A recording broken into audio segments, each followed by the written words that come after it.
Thank you again. Thank you for introducing me to this amazing opportunity where I can show one of the coolest AI project I've done in my life today.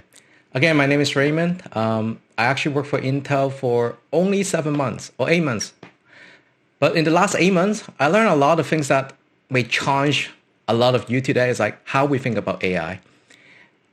When I put a title called Fearless AI Challenge today for the over-shoulder session, because I want to show you literally side by side how we think about building AI today and what kind of problem that a lot of us been facing.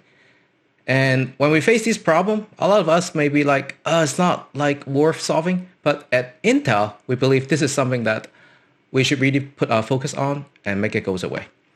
All right, again, to no further ado, let's take a look. So today, when we think about AI ecosystem, we always think about open source, like GitHub, and all these great projects that comes from the academia or from the industry with people that contribute continuously.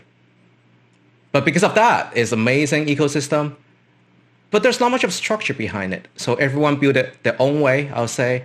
For example, you may have a project that hosted by a professor in this university or from a group of students, and you may have like a company that actually building this kind of source code for the use.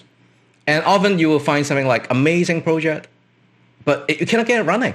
It's just so complicated with dependencies problem. You may not have the right operating system, GPUs. And these are the things that really drive like a lot of frustration for developers. And especially in this conference, you may ask like, can I try what we see today? And I gotta answer it today. I will say yes. In 5 to 10 minutes, I would like to show you, like if you have your computer today as a challenge, you can replicate exactly what I talk about on your own machine as long as you have a CPU. And that's how it should be. So this slide is almost like a summary of my life in the last 10 or 15 years doing programming, always trying to figure out how to run something.